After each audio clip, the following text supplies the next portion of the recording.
So how do we leverage decisions? I mean, Peter, I want to make my own decisions, please. So how do we do this? Yes, I think we must just distinguish between the leverage that the MREI talked about in terms of getting help or use AI or getting assistance, etc.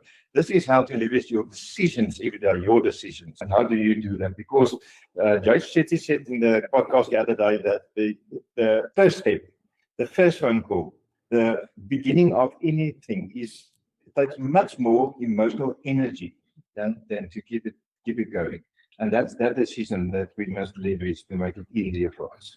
So you are saying that once again, that our energy is so important. If our energy is not on the focus on the MREA plan, if you're not following a plan with your energy, we spoke about burnout on Wednesday, and this is now where Peter is saying, okay, once again, energy. So if our energy is not there, how do we leverage our decisions to be on a high level? How do we make sure we make the right decisions? And if a task feels heavy, if a task feels heavy, it's a system problem. So what is a system? I think it's a system in the vision of atomic habits is the habits that you create, the small habits that you create that lead up to that. Yes. And in the end, if a task failure is a system, definitely, and the leverage is removing the friction from that high value work. Take out the friction. What prevents you to do that? What makes it heavy? Why is it difficult for you to start? All right. So your biggest limit, sky's not the limit here. Your biggest limit is then your mind, the way you are thinking.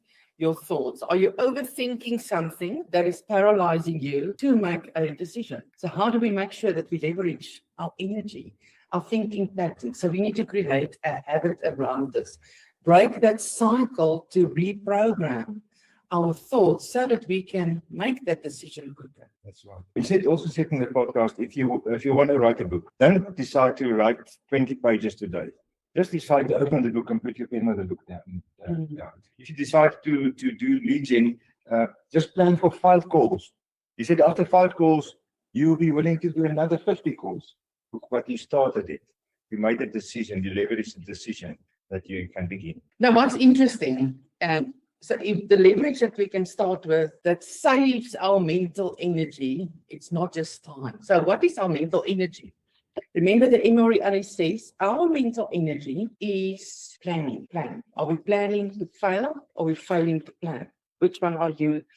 We need to put a plan in place. If you don't have a plan, how are you going to move forward? A plan is a system. Remember what I said when we started? If the task feels heavy, it's a system problem. All right, so planning is a system. Are we planning our day? Are we planning our difficult tasks? To do that. Yes. Interesting that they say that the heaviest weight in the gym is the front door. Jane Clear tell a story about a guy that decided to go to the gym, and he decided to restrict himself to 5 minutes in the gym. So he drove to the gym, get in, do a half of the exercise, get back in his car and go back home. He did that for 3 months. And he didn't do any exercise really. But what happened? After that, he was so committed to the gym, and the 5 minutes became 10 minutes and a half an hour and an hour. And now he's a full-time gym guy. But he made it easy for himself to make the decision to go there and to create the habits to go. Okay, so once again, I cannot do your push-ups for you. Yes. We have to do our own push-ups. Even if it's not, you don't have to do 50 like Victor does every day. Do 1, as Victor said. And then next month do 2, or next day, or next week. And that is planning that you're talking about. We create a system because you plan to do that, and then you create a system by doing that consequently every day. Yeah. Let's go to the 411. The 411 is really a tool for us to help us here. We are overthinking the 411 because we don't know what to write down and it's overwhelming. So you guys now already, you know what you want to achieve in 12 months. You know where you want to go in 12 months. You know if then we need to break it down. 12 months, we need to break down in a monthly, because how do you know what you need to do in a month to still achieve your yearly goal? All right, let's go back one step more. Okay, so if I have my monthly goal, February is now coming up. We're starting a new month next week. All right, so what do I need to know that I need to do in my first week to start to achieve my monthly goal in order for me to still be on track for my yearly goal. This is not a micromanagement tool. It's really there to help you. This is where you get clarity. And this is where the tasks that you have put out there for yourself is not going to be heavy, because you know what you need to focus on first, and the 80% will automatically happen. And the clarity is power. There we go. Clarity is power. So I want to encourage you. Start with your 411. And I know it says personal and business goals. Okay, business. All right. What do you need to do for your business? How many hours do you need to lead generate in the week? And that means, okay, how many hours do you need to lead generate in the day to achieve your weekly goal, to achieve your monthly goal, to achieve your yearly goal? How many listing appointments? How many viewing appointments? How many OTPs do you need to take for the next one? If it maybe is in weeks, because you're going to do 3 to 4, yes, you're going to write down, okay, I need to do this. Your show houses or open houses. Did you plan it for next week? You hear where I'm going with this? If we're going to start using the 411, we're going to get into the habit to plan our weeks ahead, and it makes life so much easier. You do not need to wonder what is happening next. It will automatically be in your calendar, and you're just going to follow your calendar. This will also get you in the habit to follow your calendar. I don't have to wonder, who do I need to call today? It's already in my calendar. So I don't feel that the task is going to be heavy because I have my calendar to move I'm going to be. And that is exactly removing the friction out of your decisions. Yes. And that is what today is all about. Take out as much as possible the frictions from your system that you want to develop, from the habit that you want to develop. Yes. And do the planning. Good. There's so much we can talk about this. And to keep your energy at a high level, remember our cell phones are charged as we are standing here. You charge it overnight. So when you wake up in the morning, your cell phone battery is probably on 100%. You had a good night's rest, so it means that your battery and your energy is also probably at 100%, because you have slept well, you've slept enough hours, you ate well the previous day, and then you're ready for your exercise in the morning, and that can even elevate your energy even more.